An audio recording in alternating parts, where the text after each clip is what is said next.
Music is a powerful asset. It's something that is capable of lifting us away to different mental states, different worlds, different emotions, and fundamentally, it's designed to do exactly that. It's so interesting to me to see just how music can shape a game for better or for worse. In moments where nothing happens, the sounds that surround us guide us. And that's a beautiful thing. It's been a while since I've worked on a soundtrack episode, and a while back, The Dastard pitched an idea for a video involving top 10 video game soundtracks to study with. And as someone who does tons of studying for school or who listens to music while scripting this exact episode you're watching right now, I think it's a badass idea. So today, I'm going to give you my top 10 soundtracks to study with, alright? Let's begin.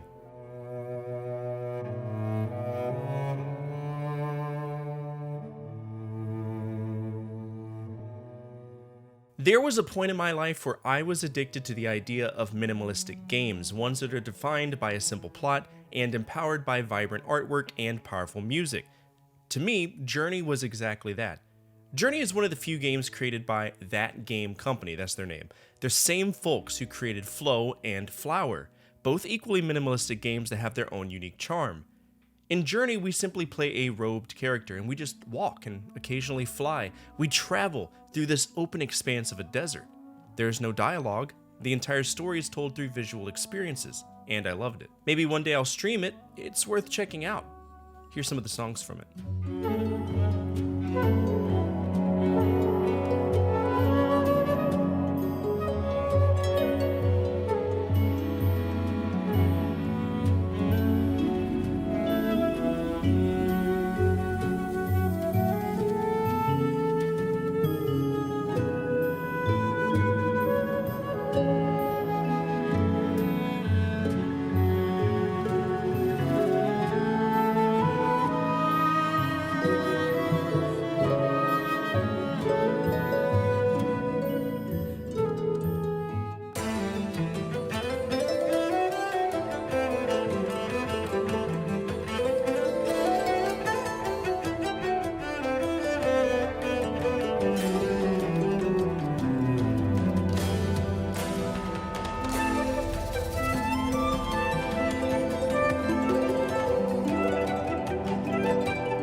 Celeste is a game with an interesting history. The original run of Celeste was created for a game jam, specifically on the Pico 8, a virtual machine that has its own line of incredibly addicting indie games.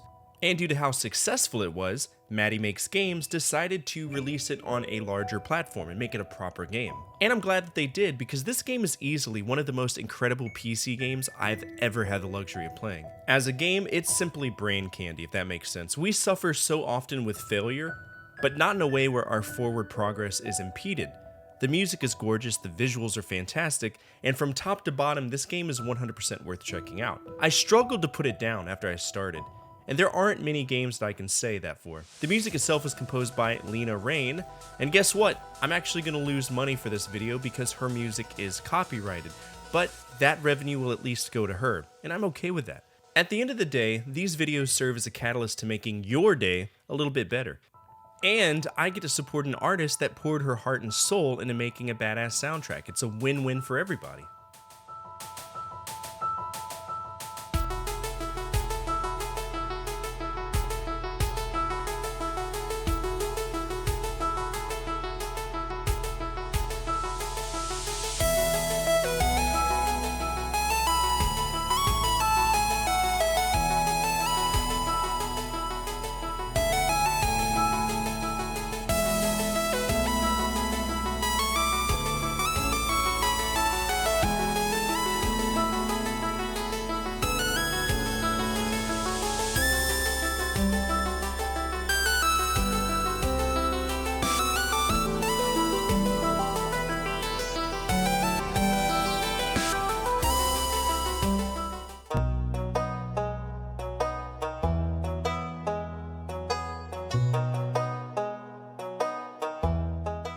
Well, for many, this is the ultimate veg out game. To me, it's a better Harvest Moon, if that makes sense.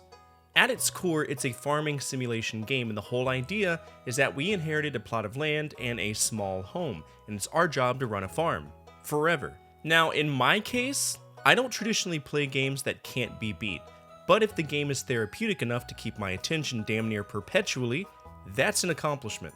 It's even cooler when the game was created by one person, which for the most part, Stardew Valley was. Chucklefish, another video game studio, came in and helped him wrap up the loose ends, but it's incredible to see all of this concentrated effort come from the mind of one person, to include the music. It was composed by Eric Barron, or Concerned Ape, that's what his development name is.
Persona is an interesting series. Let's do a quick history lesson. Before Persona existed, there was a series known as Megami Tensei, which was derived from a trilogy of novels by Aya Nishitani. The first game was released on two mediums, the PC 8801 and the Famicom, but the one that mattered was the Famicom one. The whole idea of dungeon crawling plus monster management, it was interesting, and from that, 5 games were created, from 1990 to 1995. However, in 1996, there was a spin-off known as Revelations Persona on the PS1, and that is the first game of the Persona subseries. But the problem is, this little sub-franchise is broken and convoluted. Think of Kingdom Hearts with its abstract naming conventions. So, in some ways, I kind of dread playing it. That being said, Persona 5 is a wonderful game that carries a wonderful soundtrack, thanks to Shoji Meguro, who has been a staple in the Megami Tensei series as a whole. Let's listen to a few songs.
Koji Kondo made an earworm with his work in Super Mario Bros. In 1985, and to be honest, you'd be pretty hard-pressed to find a bad song in his repertoire. As long as Mario exists, Koji-san will be making the music, God willing. Now, I didn't really put mind to his music, at least not on a relaxing level, until the game started actually having better environments. So for the most part, those early NES years, they don't really scream chill the fuck out. They scream, I'm the highest selling game on the NES, blow me! Literally, because there's dust on the cart. So I buckled down, and I chose a few songs from different games that you might want to add to your study list.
When you think of productive music, you likely don't think of Assassin's Creed, right? In fact, more than likely, outside of the menu and occasionally during, say, Black Flag's shandies, you likely ignored the music, because there's so much going on in the world that Ubisoft creates, mostly in the writing department, and in the QA department, because, Ubisoft's QA department is a cohort of goblins slamming their face on keyboards. Historically, I've loved the franchise irrelevant to how the games have flown, and in the early years of Assassin's Creed, at least prior to Assassin's Creed 3, Jesper Kyd did the music. He's a composer that I've always enjoyed, but as time went on, they did branch out. But the aesthetic still sticks. And in most cases, the music is relevant to the time period or the culture, and I always appreciate that.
Some of the greatest music on the Super Nintendo can be found in the first two Donkey Kong Country games.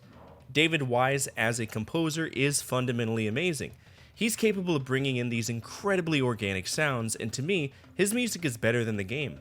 I know that might be sacrilegious because Donkey Kong Country as a franchise on the Super Nintendo is considered one of the greatest platformers ever, but I think it's exceptionally overrated. Sue me. Donkey Kong Country 2 in particular has the greatest listing of music that I can use to sit down and focus. And we're all different, but I challenge you to listen to the soundtrack because when you aren't contending with obstacles and have the ability to enjoy the songs, you'll notice a little bit more than you normally would. Let's hear it.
Before we get back to the action, I'd like to let you know that we are officially starting our journey to 8,000 subscribers, and if we do accomplish that goal, I'll release a special video of the community's choice. Be it a new game room tour, an Ask Me Anything, it's up to you, but we have to get there first. But no matter what, I promise to continue doing what I do every single day. Let's get back to the video.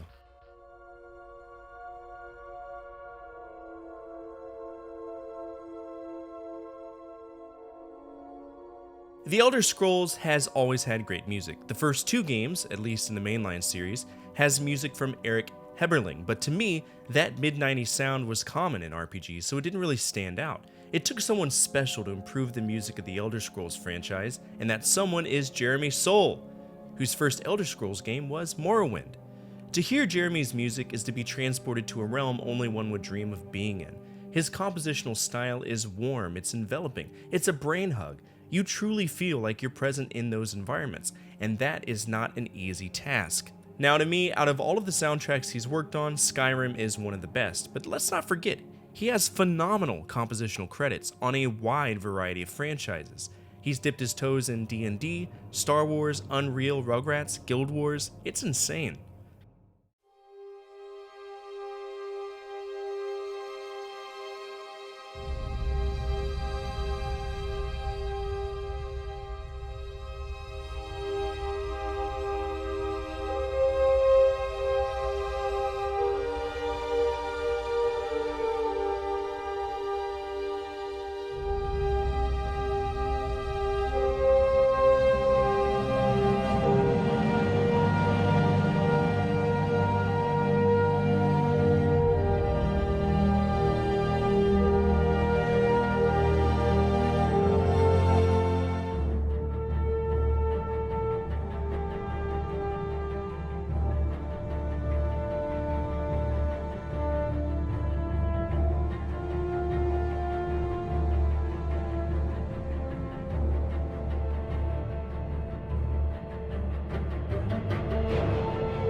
Perhaps one of my favorite JRPG soundtracks on the Super Nintendo, Chrono Trigger is a relaxing soundtrack to me. Yasunori Mitsuda was originally a sound effects engineer, and he approached Hironobu Sakaguchi and said, "I want to make music, and if you won't let me, I'll find somebody who will." And Sakaguchi said, "My guy, chill the fuck out, you can make music, all you had to do is ask." Maybe, I don't know, making assumptions here. So Mitsuda was paired with Nobuo Uematsu, and from that collaboration we had a powerful soundtrack on the Super Nintendo, a strange organic sound that you really didn't expect to hear on the system. Worldscape type music, it's hard to explain, but it's worth listening to. To be fair, this is one of the greatest games on the Super Nintendo, and with that came a level of expectations, at least for me.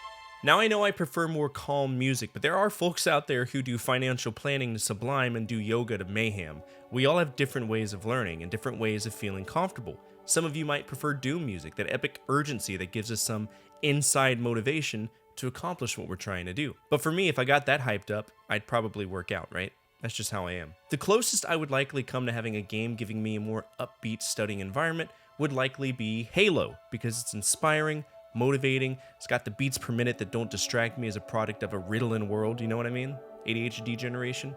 And we can thank two specific people who contributed to a majority of the franchise, Martin O'Donnell and Michael Salvatore. Now I will say, I know I marked the entire franchise in this, but I do prefer Halo 3 and Halo 3 ODST.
Much like Stardew Valley, Animal Crossing has always had this is an alternate world and an environment I can thrive and I can control. And to many people, that's incredibly relaxing, especially those with anxiety. But at the same time, we also experience the same things one would in real life, namely debt. Yeah, Tom Nook, fuck you.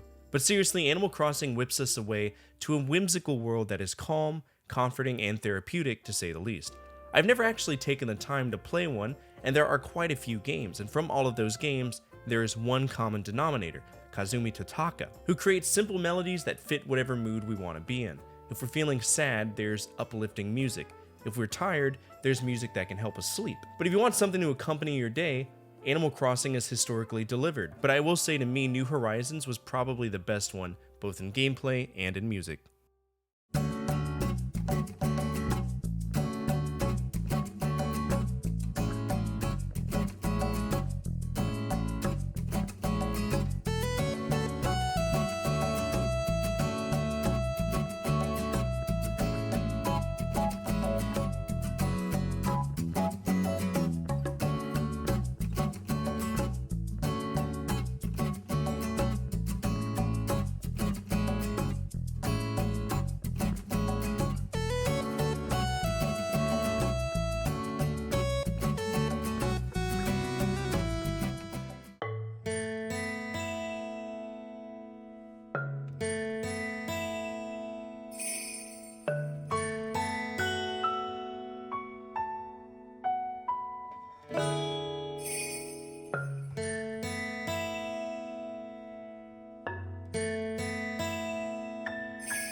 You know what's funny? You wouldn't think so because, it's Minecraft, but to this day, Minecraft is the highest selling video game of all time. I don't know if it's truly worth the hype or if it was always something that kids just loved. Maybe they saw tons of people playing it on YouTube. Hell, even my kids' favorite YouTubers play Minecraft and make that kind of content. I personally would rather a more believable world, right? Like Subnautica or Raft. But I have dabbled very briefly in Minecraft, and while I'm not big on the gameplay, the music is phenomenal. And that music was done by C418. A German musician, one that's dedicated his craft to fine-tuning ambient, minimal house, and electronic music, which is my bread and butter when it comes to turning off my brain and accepting the now, right?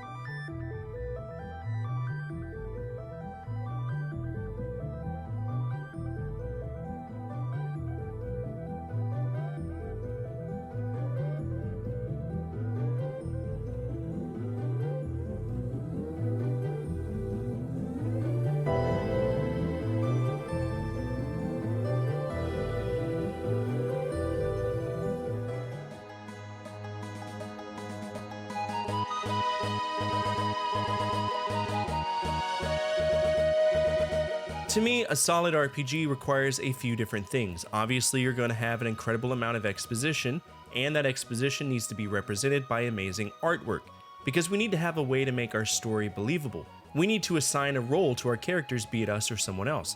We need controls that work. What good is a game if we can't play it? And finally, after it's all been assembled, we need to put a clear coat to seal it all together, and to me, that's where the music comes in. Nobuo Uematsu is one of the greatest video game composers of all time. He's up there for me with Yuzo Koshiro, Tim Follin, Naoki Kodaka, David Wise, Jeremy Soule, and Koji Kondo. In fact, if there was a council of amazing musicians, Uematsu would likely be at the helm. He's just that good. Historically, Final Fantasy has always had amazing music, and there's yet to be a time where I've been disappointed.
Why be a legendary composer for only one franchise when you can be a badass for all of them, right? Collect the Infinity Stones of great soundtracks, that would be Koji Kondo. So often people know him from Mario, but they don't really put in mind that he kickstarted the sounds that made Zelda what they are as well. Now throughout time, we've had a different selection of musicians to compose works for the Zelda franchise. Some names that have already been on this list. Remember Kazumi Totaka, the Animal Crossing person? He worked on Link's Awakening.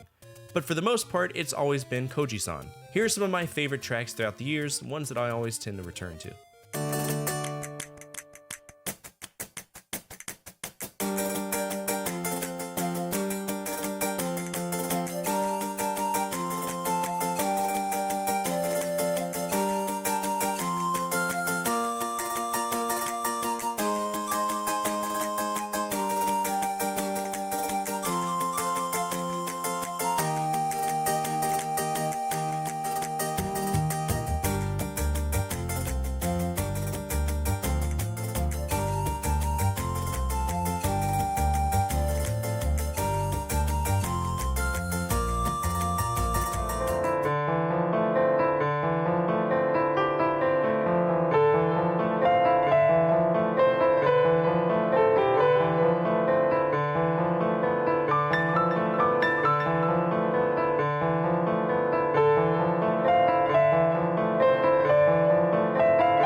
And that's it for today. I hope that this episode was able to give you an insight into what I listen to when I want to be productive.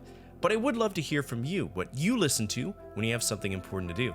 I know the community would love to hear it down below as well, and I do respond to every single comment, even the mean ones. Speaking of our community, we are beginning our journey to 8,000 subscribers, and if we accomplish that, I'll be doing a special video of the community's choice. If you made it to the end of this video, you'll fit right in anyway. You're already home. Finally, the single most important thing you can do for me is to hit that thumbs up button, as it directly impacts the visibility of the videos and the projects that I work on every single day. As always, from my family to your family, good energy, good vibes, Fortefyre out.